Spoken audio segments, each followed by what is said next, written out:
I'm making a change today. The liquor been taking the pain away. I heard you was giving your chain away. That's kind of like giving your fame away. What's wrong with you? I sit in a box with our owners. Yo, what's up, broskies? This is Keanu coming at you with another deck profile. This deck we've visited maybe once or twice on the channel in the past, but it is a new format. It's freshly October, new ban list, post ban list, and I thought this would be a good strategy to kind of run back. I think it definitely has its place. You know, Eldlich is one of those decks that just haven't quite they just really haven't ever gotten hit, or at least like the core. You know, of course there was other like iterations or variants, but I thought it'd be good to kind of run back, especially at the beginning of the format. It's still trying to be figured out. But before I get into it, like the video. If you like these type of videos, comment down below any iteration of the deck you might want to see next, or comment down below any feedback you might have, because that always helps. Also, subscribe to the channel because we're almost to 1,000 subscribers, which is pretty exciting. And from this point out to 1,000, we'll be giving something away like every 100. We just shipped out one of our giveaway winners for the Mega 10 giveaway, so be prepared. We're just a few away from 600. We'll be doing something else for that, so keep up with the community tab, and I'm gonna go ahead and get into it. So 2 Golden Lord, not much to say about him. I mean, he's removal. He can spell summon himself. He kind of becomes indestructible for a turn. Just a big old body, easily accessible. Not much to say other than that. He's just crazy. Cursed Eldlich is an incredible card. I didn't run this like in my Trap-lich version, just because I was trying to run like 34 trap cards. It was insane, but it saw a lot of success. Like that was like a year ago or so. Cursed Eldlich, you basically just pay 800, add a Golden Lord from your deck to your hand, or a Golden Land spell and trap card from your deck to your hand. And if this is sent to the graveyard from the field from the spell and trap card zone, you can just Foolish Burial Goods, basically. Golden Land spell and trap card, or you can just Foolish Burial an Eldlich monster. So it's pretty nice setup. 1 Eldlich or Black Awakening. I'm heavily considering cutting this card. I just don't know what to yet. You know, you can give your feedback, but this is basically just a free special summon of your Golden Boy from your hand or deck, which is, you know, obviously incredible. You can banish this to set a Golden Land spell trap card from your deck. I mean, it's a good card. I just want to fit some other things into it. And you can only use one of those effects per turn. Next up for the Eldlich engine, Triple Scarlet Sanguine. This card is pretty much the heart and soul. You just special summon the Golden Lord from the deck or graveyard, but it does lock you out of zombie monsters for the rest of the turn. You can also banish this card from a graveyard to set a Golden Land spell trap card directly from your deck. You can only use one of the effects per turn though, so keep that in mind. Triple Conquistador. He's level 5, zombie, light, everything you want. He's a popper. He just destroys cards. Also, you can banish this card from the graveyard. You can set 1 Elixir spell trap directly from your deck.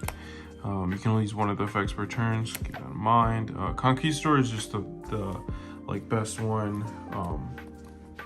other than Sanguine, obviously. Hakero's nice. He's a DD Crow. You can banish him to set an Elixir spell trap card. He's also a level 5 light. It does come up with the extra deck. Only 2 main deck hand traps. Ghost Spell, I just figured this is kind of like protection for the Golden Lord to a certain degree. It does hit like a good variety of decks too. Ghost Spell is a pretty good card. You can literally switch this out. You can cut out the Black Awakening and both of these for like triple Ash if you want, even though Ash isn't as impactful as it was, but Ash is still good. Whatever you want. You might even like switch this out to Imperms, I don't know. Next up for the stun package, or I also like to call it the floodgate package. Triple Inspector Border. We are going first. Our aim is to go first. Sometimes you stick an Inspector Border and 4 back row. It's pretty much GG. Inspector Border is just crazy. and they only really have, they really don't have as much time against this deck as they may think. So sometimes sticking Inspector Board and turn skipping them, that's kind of like just game right there, because you generate too much advantage too quickly. Triple goes in match. Goes in match is insane. There's literally no conflict in this deck whatsoever except one card, but I'll get to it when I get to it. Everything's light. The Eldlich trap cards, Golden Lord's light. Inspector Board is light. So it's like super free. Next for the Floodgates, just double skill drain. My logic behind only having 2 skill drain in the main deck is that I only have 2 rare skill drains, and my third one's an ulti, and I just refuse to run. Refuse to run like an ulti and 2 rares. So I'd rather just be down a skill drain. But that's literally my only reasoning. But 2 skill drain. For the next package, the Fusion Destiny package. Fusion Destiny's back at 3, so it gives stun decks a nice little buff. So obviously Dasher, which Dasher comes up in this deck because sometimes if you draw a Golden Lord, Dasher's engraved, special summon it. Celestial's crazy in this deck because you're never gonna have cards in your hand, like especially once you do all the DP set up like that. So on the following turn, you'll easily be at advantage. Celestial, draw 2. Next up, fresh off the Banlist, Triple Fusion Destiny. That's just why not in this deck. It's just super free. Next for the Just Say No cards, Triple Solemn Judgment just says no to all spell traps and like summons. It's just insane. Just no, we don't care about life points. Triple Solemn Strike, it's just say no monster effects, special summons, all that good stuff. This card's insane. Just to have 3 Solemns each is just insane. The last Just Say No card is Called by the Grave. Super broken, super sacky. It is what it is. I love this card. Next up, just for the draw power, double Pot of Prosperity. No conflict. We really don't care about the extra deck that much except like 1 or 2 cards. So Pot of Prosperity is great. You could bump this up to 3 easily. I just don't have a 3rd yet. I'm just kind of slacking on it. And then last up, you gotta run like some type of board breaker.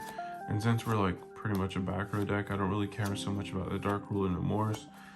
Because to worse, I just like set 5 pass. But the last cards are 2 board breakers. Double Super Poly. Double's fine. You could find space for a 3rd. I like it the way it is right now though. That's pretty much it for the main deck. I think this main deck is like pretty tight. It's 40 cards. It's pretty nasty. I've been practicing quite a bit. Okay. Now for the extra deck, we'll get into it really fast. A lot of it's generic stuff. 2 Lina, the Light Charmer. So this is obviously like pretty good in the mirror match. It has some other good like I don't know the word. It kind of escapes me right now. But basically, you can target 1 light monster in your opponent's graveyard, special summon it to your zone. This card points to. If this summon card is destroyed by battle, or destroyed by your opponent's card effect while in its owner's monster zone, you can add 1 light monster with 1500 or less defense from your deck to your hand, which is fine. I don't even think we have a target for that, but whatever. Maybe we could run Effect Baylor. That'd be pretty funny.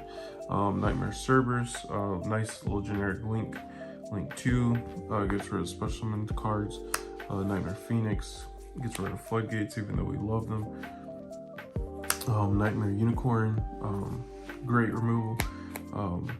These pretty much I almost never go into. The next ones I go up into like quite frequently, especially like to close out games. Double A Zeus, he's just broken. Super Dreadnought, Rail Cannon, Juggernaut Leap, he just ends games. If you've ever been on the receiving end, sometimes it's just like, 6k to the face like 2 times. So Super Dreadnought, Rail Cannon, Gustav Max, super easy OTK your opponent. Sky Palace, I never went into this, but it's a nice prosperity target. You can detach one material from this card, then target one card your opponent controls, destroy that target, and if you do, inflict 1,000 damage to your opponent. So it's like super nice. It's actually super nice. You can win a time with it, and it's kind of big. Volcanosaurus, you just once per turn you can detach one exceeds material from this card, then target one face-up monster your opponent controls, destroy that opponent's monster. If you do, inflict damage to your opponent equal to the destroyed monster's original attack. So you can burn them to death with this card. Your trap cards easily go into this, so I wouldn't worry about that. Artifact Durandal, sometimes you can just like, well, mainly you're just changing their effect to pop one of your back rows, which is, you know, quite hilarious because you can get your engine going pretty fast that way. You know, you can pop one of your Golden Lords, your Conquistadors or your Hakeros, and then, like, you know, go set Sanguine, stuff like that. One Predapower, this is a super poly target. It's actually pretty good though. Starving Venom Fusion Dragon, nice super poly target, can like in the game, especially if you have to go second or, you know, whatever. One Predaplant, Dragostapelia. Dragostapelia is like super broken. He's like a free monster negate. He's just kind of crazy. And the last card is Destroy Phoenix Enforcer. Obviously he pops cards. This is super affordable now, so I picked them up while they're still low, and while Fusion Destiny's at 3. It really helps the rogue strategies. Matter of fact, I think this one is the one from the mega pack. I keep my first ad in the binder, of course. But that is pretty much it for this one. Like I said, I wanted to bring out a stun deck for the beginning of the format. We've had like pretty crazy weather here, like with the hurricane and stuff like that, so we haven't been able to go this weekend, but this will be my deck moving forward, at least for the next week at locals.